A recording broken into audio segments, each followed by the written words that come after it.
Oke, selamat malam semuanya. Pada malam hari ini, gue mau berbagi soal energi lelah yang gue dapetin setelah melihat portofolio yang merah. Jujur, rasanya campur aduk, dimana portofolio merah, makanya kita ngopi dulu. Pada malam hari ini sebenarnya saya itu bingung. Sebenarnya saya sudah tahu 3 kesalahan yang seharusnya tidak saya lakukan.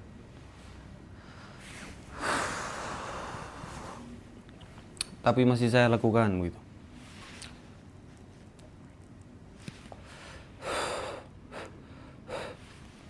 Yang pertama itu rasa tidak puas. Rasa tidak puas di sini itu dimana saya itu pengen dapat lebih terus, pengen dapat yang lebih besar lagi, pengen dapat yang lebih wow lagi. Greedy orang istilah bilang, serakah. Sebenarnya saya sudah tahu nih, greedy ini yang buat saya jatuh ke lubang yang sama. Tetapi emosional saya itu belum bisa terkontrol baik, begitu.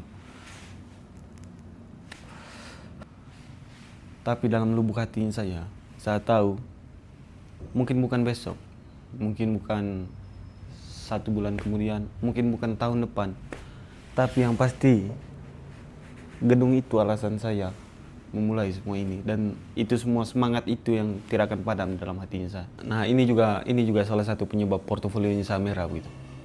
Jadi beberapa hari sebelum syuting ini, nyalain kamera ini, saya sempat bilang ke teman saya bahwa portofolionya saya itu hijau, pertumbuhannya itu baik lah istilahnya.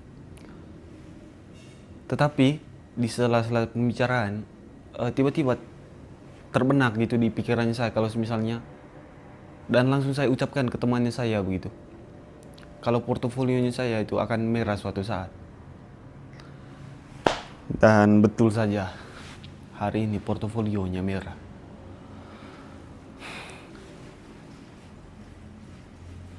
Dari sini saya belajar kalau misalnya itu kata-kata itu adalah mantra.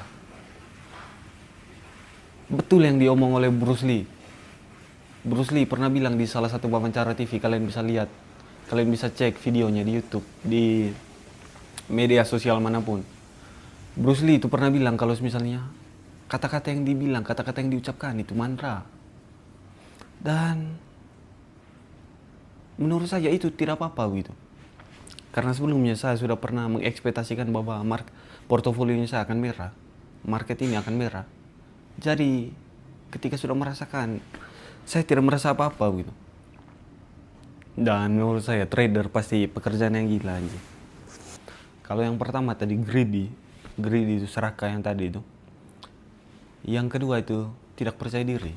Kenapa saya bilangnya saya orangnya fundamental banget? Karena saya orangnya tidak percaya diri. Jadi saya harus lihat histori sebelumnya. Sebelumnya. Beda sama orang-orang yang teknikal. Orang-orang yang teknikal tuh ibarat kata mereka bisa berperang tanpa melihat jelas situasi-situasi sebelumnya gitu. Jadi mereka betul-betul ada di zaman yang sekarang gitu, ada di waktu yang sekarang gitu. Kalau menurut saya orang-orang yang teknikal. Sama yang ketiga ini yang saya mau sharing ke teman-teman, apa yang membuat portofolionya Samira itu kebanyakan informasi, sumpah. Kebanyakan informasi itu buat saya tidak pede. Gitu. Kebanyakan informasi itu kenanya itu ke hal yang kedua itu buat saya tidak pede. Nah, kayak gitu. Jadi ketika informasinya kebanyakan, saya justru tidak pede. Karena banyak distraksi begitu, banyak hal yang saya pertimbangkan begitu. Ketika saya buat ini, probabilitasnya bagaimana ya? Ketika saya buat begini, probabilitasnya bagaimana ya? Karena informasi sebelumnya tadi. Kayak begitu terus. Mungkin itu 3 tadi yang saya mau bagi di video ini buat teman-teman, buat Gerald di umur yang sekarang 19 tahun ini. Itu ilmu yang saya mau bagi begitu. Bahwa greedy, serakah, tidak percaya diri dan kebanyakan informasi itu buat berantakan apa yang kita mau eksekusi. Gerald yang sukses di kemudian hari nanti. Pokoknya yang harus paling diingat itu, jangan kacang lupa kulit begitu. Ya itu sih. Oh ya, ngomong-ngomong Bandung dingin, itu makanya pakai jaket. Dan baju di dalamnya itu Dukcapil kalau kalian lihat.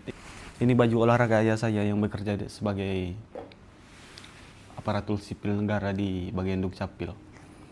Dia kasih saya begitu, dia bilang, kau bawa sudah ini ke Bandung karena Bandung dingin kan. Kayak begitu. Ini syutingnya itu di jemuran. Jadi ini kawat-kawat jemuran semua ini. Sengaja saya nyalakan kamera di sini karena sunyi begitu. Jadi betul-betul bicara dari hati nurani gitu. Sekarang saya makin sadar kalau misalnya laki-laki itu diam, laki-laki itu pilih tempat sunyi, pasti aduh di otaknya itu betul-betul pusing. Mungkin kalau perempuan itu lebih banyak mengekspresikan gitu. Tapi kalau sebagai saya laki-laki itu aduh, saya mengerti kenapa ayah saya sering diam sekarang di samping teras minum kopi sendiri begitu. Di samping teras minum kopi sendiri. Ternyata begini perasaannya. Tidak ada someone to talk gitu, untuk ngomong, untuk diskusi. Tapi tidak apa-apa. Tidak apa-apa. Tidak punya teman bicara itu justru indikator suksesnya itu luar biasa. Karena Kalimat Sada pernah bilang kayak begini teman-teman. Orang yang sudah kaya jadi tidak perlu diragukan kalau profesor yang ngomong. Kalimat Sada itu pernah bilang kalau misalnya orang yang betul-betul sukses itu biasanya orang yang memilih jalan kesunyian. Kan itu yang saya percaya. Mungkin pemilik gedung itu dengan stres lihat portofolionya saya itu kurang lebih sama ya. Jadi menurut saya itu indikasi orang sukses itu stresnya banyak anjir. Sumpah. Stresnya banyak dan dia bergerak di lini yang tepat, adaptasi dengan masa depan gitu. Kalau menurut saya itu indikasi orang sukses. Stresnya banyak dan bergerak di bidang yang tepat.